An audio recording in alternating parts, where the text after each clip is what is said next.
Hey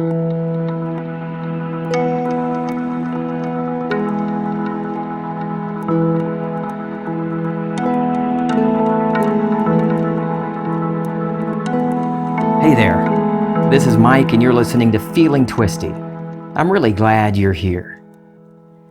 This episode is a little different. It's kind of an origin story for Feeling Twisty. This spans a couple of years, beginning in the weeks following the day I stepped out of the wheelchair for good, which was only a few weeks after finding Neville on YouTube. I think I've mentioned before how I came up with the name Feeling Twisty. Back when I was sick, I had grown tired of everyone asking me every day, "How you feeling, Mike? How you feeling?" Come on, man. I was contorted and twisted and rolling around in a wheelchair. How do you think I'm feeling? So my answer, which wasn't meant to be nice, I was being kind of snippy when I said it, was, "I'm feeling twisty today."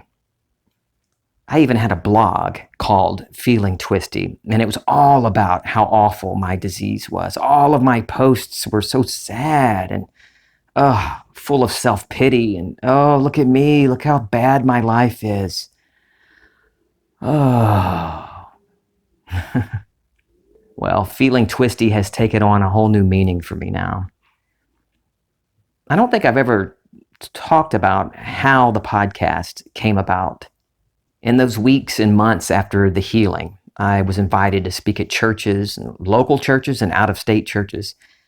But I wanted to do more than just talk at churches. From the day of the healing, I had this burning desire to tell my story, to tell anyone who would listen about the power of imagination and how the impossible is only that if you assume it is. So if a church invited me, hell, I went. The last church event I went to was at a men's meeting, a crawfish dinner for men of the Catholic Church.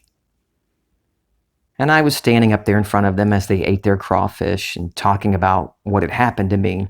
When I said, "You don't have to be Catholic to use this power," all the eating stopped.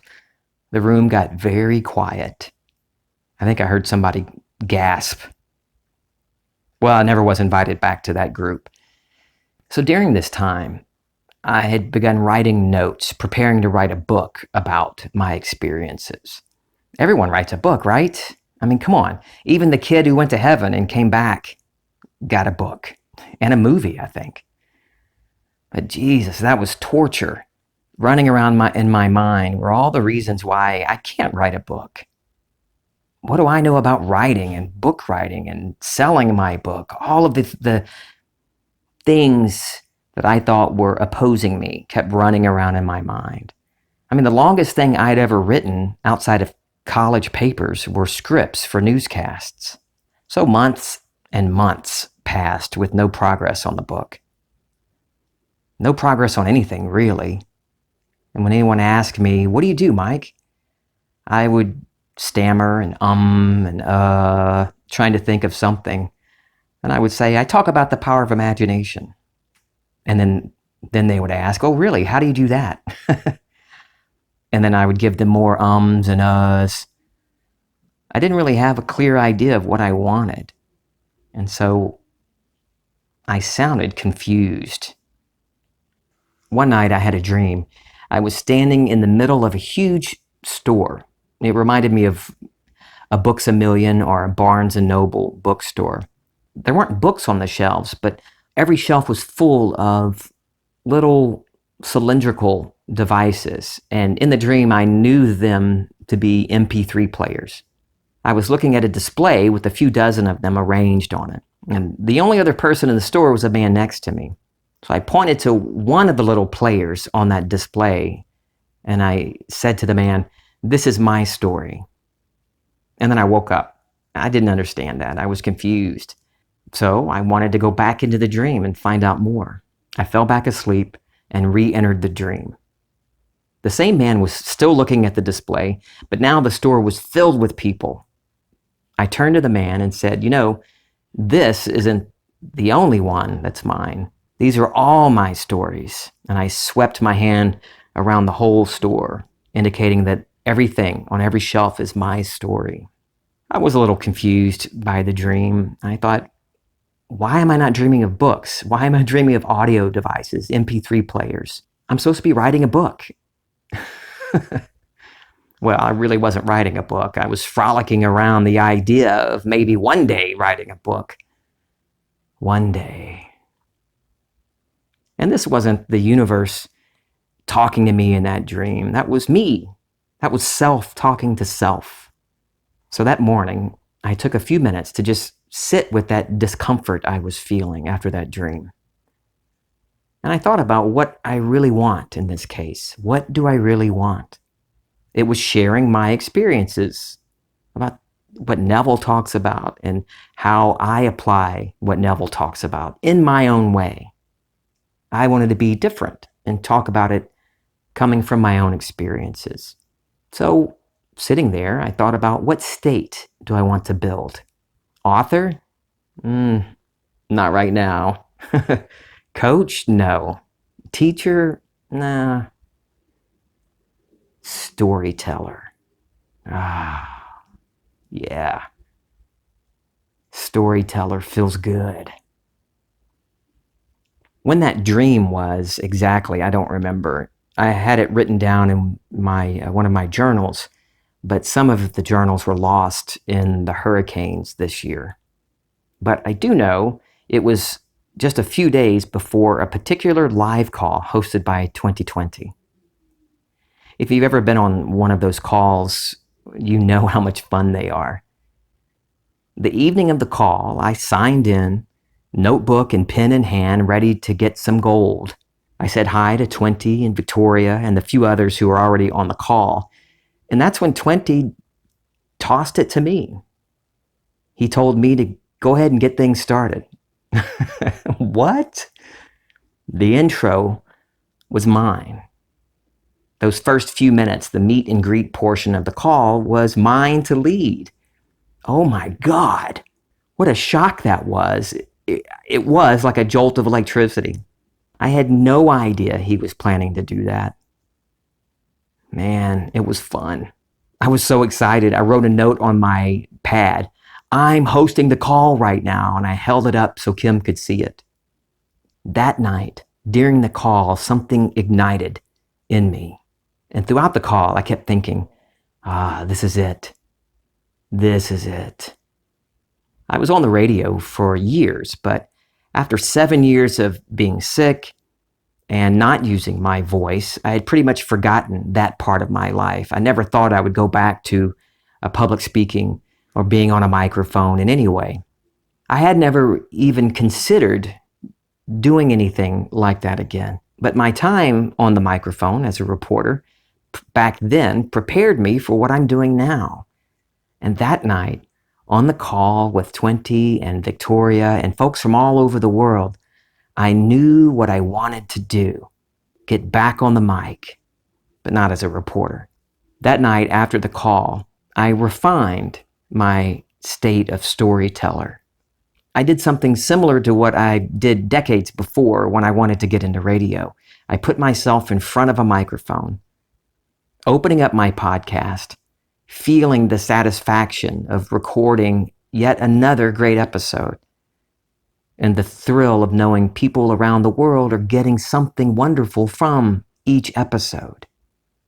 I put all of that in my scene, not a bunch of details, just the feeling that I just described to you. The scene was simple. I was sitting in front of a microphone and a computer with my recording software open. And I could see the waveform moving across the screen as I talked. And all I said was, hey, this is Mike. Thanks for listening.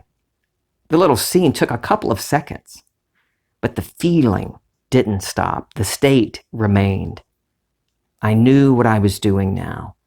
Now that I was crystal clear on what I wanted and really felt the reality of my imaginal act, things picked up. Not long after that, I was invited to be on a radio reunion broadcast. The local university radio station was doing a day of reunions of popular shows from the past. And I was asked to join my friends Gary and Heather on that day's morning show, reuniting our team from a decade before. I hadn't thought of being on the radio and hadn't really heard from anyone from my radio days in years. But here was the invitation, out of the seeming nowhere, to get back on the radio. It was fun, but it wasn't the fulfillment of my desire. Just part of the beautiful bridge of incidents. I didn't think of it that way, though. I seldom think of an event like that. When something happens, I don't start thinking, oh, here is something that must be part of the bridge. No, I assume I am already on the bridge of incidents as soon as I imagine myself into a state. If I find myself wondering if something is or isn't part of the bridge, well, that's a clear signal to me that I am not in the state of my wish fulfilled. Now, during that reunion show, there was a man listening. He mentioned my name to a host of a local podcast, Find the Good News with Orrin Parker. And Orrin invited me on his show. Several weeks later, after the reunion show, I was his guest, talking about the healing and all things Neville. And you know what? He was the perfect person for me.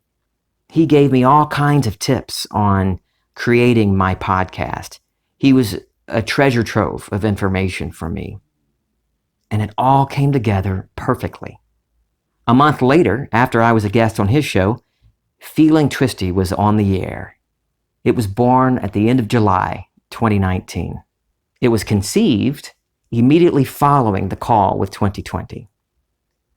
And that call, by the way, is part of the Amazing series. If you ever get a chance to listen to them, do it. It didn't have to take a couple of years. It only took that long because I was meandering around my desire without really occupying the state.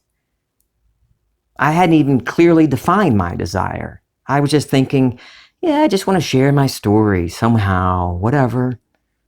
I really thought that at some times. I even told Kim, I don't care how I do it. I just want to be able to just share my story. Well, I found myself sharing my story at grocery stores and gas stations and different places like that all the time because I wasn't clear on what I really wanted to do. I was wishy-washy and timid, and I kept getting wishy-washy and timid results. It wasn't until I knew exactly what I wanted and felt the reality of that state that things came together in a really cool way. I'm excited I got to give you the origin story for Feeling Twisty, but what I want you to get out of this is how simple it is. Yeah, it was difficult for me at first, but that's because I was muddying things up, not clear on what I really wanted. But once I got clear on what I wanted, moved into that state, and lived as though it were already true, things came together in a marvelous way. And I do that for every desire. I get clear on what I want, and I feel the reality of that wish already fulfilled, already true. I didn't spend days and nights back then repeating affirmations. I am a successful storyteller. I'm a successful podcaster. I am bringing in thousands of dollars. I am increasing my listeners exponentially daily. I didn't concern myself with pendulums or the vortex. Now, I'm not picking on anyone. I've been down that road, and I love you. I'm saying this in love. I want you to see how you can drop all of these things outside of you, these secondary causes, and feel the feeling of your wish fulfilled. Assume it's done and live in the end. I want you to really get it, how powerful you really are. You, the one listening to me, are the operant power. Not your mother-in-law, not your spouse, or your a-hole ex-boyfriend, or your boss, or the government. Nothing other than you. No one outside of you can suck your energy or make you fail. Not even a doctor's diagnosis or a dim prognosis. Nothing and no one. outside of yourself. If you listen to just the last several episodes, beginning with number 159, Time to Lose Some Weight, and do what I'm talking about in those episodes, you will experience some huge, wonderful, kick-ass changes in your life. And when you do, I want you to let me know about it. I want to hear your stories so I can share them on upcoming podcasts. Your stories that I share with others help others listening. I love you. This is Feeling Twisty.